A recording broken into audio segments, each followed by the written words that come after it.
Good morning. This is Upgrade 272. I wanted to say a few things about the Second Amendment, U.S. Constitution. A well-regulated militia being necessary to the security of a free state, the right of the people to keep and bear arms shall not be infringed. So, why are there so many of us wanting to fight for this right? Is it for hunting? Is it for recreational shooting? In my opinion, most of us want the ability to defend ourselves, our homes, our freedom against anyone who would try to take it. Some will say, well, the United States, we live here. No one could ever come and challenge us on our own soil. Well, that has been true for more than 200 years. Let me tell you about the War of Independence.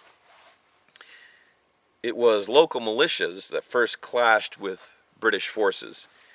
It was the Minutemen that first died fighting for our country before it was even born. The army that George Washington was appointed to lead was largely composed of farmers, tradesmen, and boys who had only hunting rifles, shotguns, axes.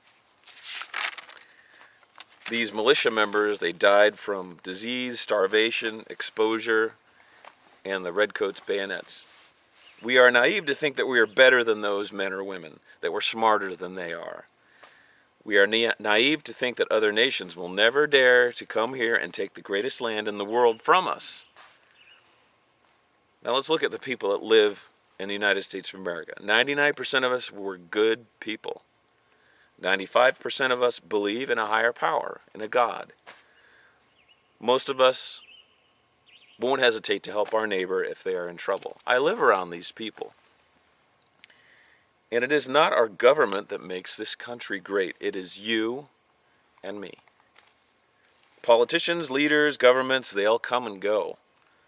But it is each citizen of this great country that will stand and fight when freedom is threatened. Now this will happen on two levels.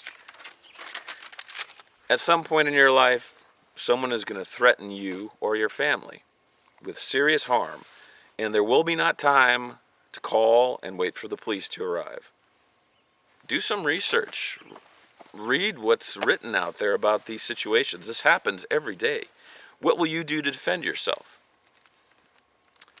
Will you cower on the floor begging for your life? Prepare yourself to act. That's my point. Now we just experienced a real tragedy over in Norway. And when I say we the human race have experienced that tragedy. And our thoughts and prayers go out to the people who were affected by it. Imagine how it might have gone if just one or two people had prepared themselves to act. Now I understand that the people in Norway wanted to act, and the laws of that nation prevent them from carrying guns like we can here in the U.S.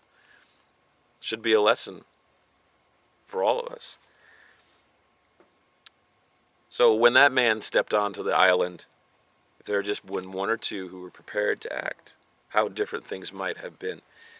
This man, he was so amazed that he had been allowed to walk around for 2 hours, killing and executing the wounded at will, that when the police finally arrived, he just sat down and gave himself up. When they actually interviewed this person, he said that he was able to kill more than in his wildest dreams, and that's why he was just overwhelmed and gave himself up. Okay, now I'll talk about the other point here. So, keep and bear arms. And when some unlucky gang of criminals or bloodthirsty nation comes into our communities to take us, we will see who the most furious fighters for freedom are. Now, I have nothing but good to say about our armed forces. They are the best of us, and they lay down their lives defending our way of life. But it is naive to assume that they could never be overcome.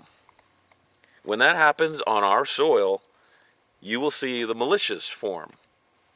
And just like they did in the War of Independence, farmers, tradesmen, truck drivers, and doctors will take up their arms, and what was a force of 1,000 Marines overnight becomes a legion of 100,000 militia.